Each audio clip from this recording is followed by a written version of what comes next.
Hello, my name is David.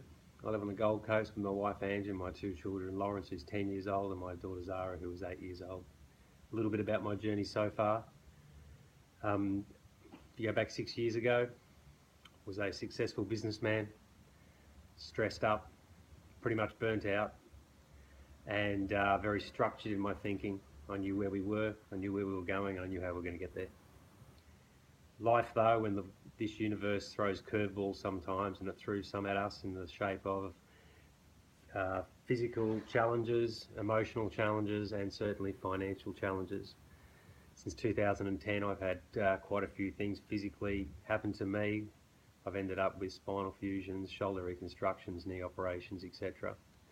Come through that physically and certainly on the road to a very strong recovery now through the daily practice of yoga, which I found about 5 years ago. Was introduced to it by an amazing being by the name of Holly Bradley. She teaches the essence of living on the Gold Coast, and I've been lucky enough to be mentored and inspired by her along the way.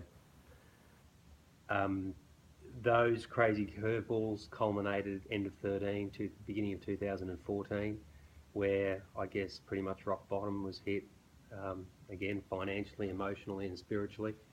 My wife and I decided to take these messages or beatings as messages, and instead of trying to fight against the stream, let's take these things on board and make some changes.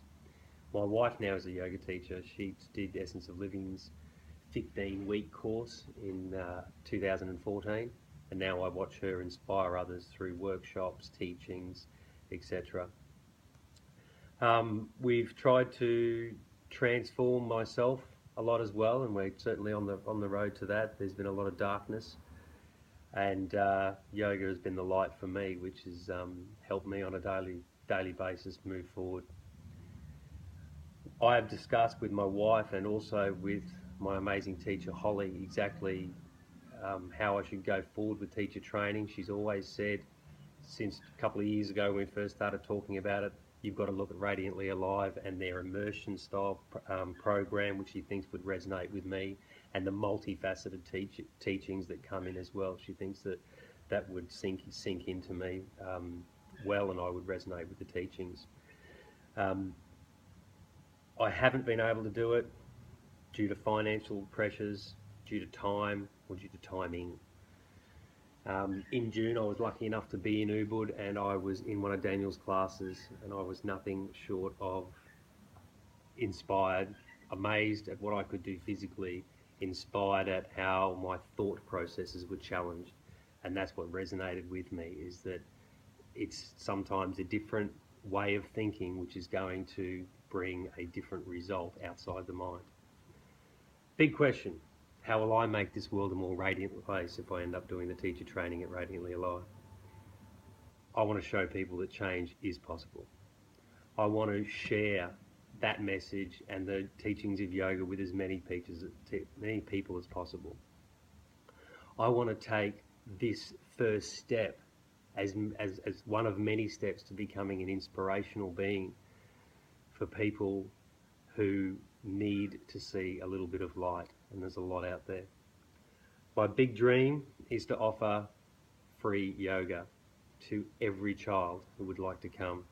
I think there's opportunity for yoga studios throughout the world to put 1 or 2 spaces a week aside for free yoga for children.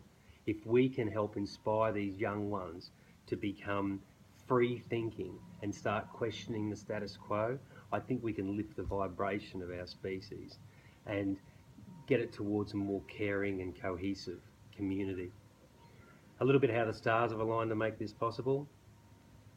I will be in Ubud from the middle of September. My family and I will be over there having a holiday. I finish a yoga retreat on the 30th of September. So I can't see how the universe could have conspired more to deliver me to the front doors of Radiantly Alive on the 1st of October in the best possible frame of mind, body and spirit. I hope to be there. I really appreciate this opportunity. Namaste.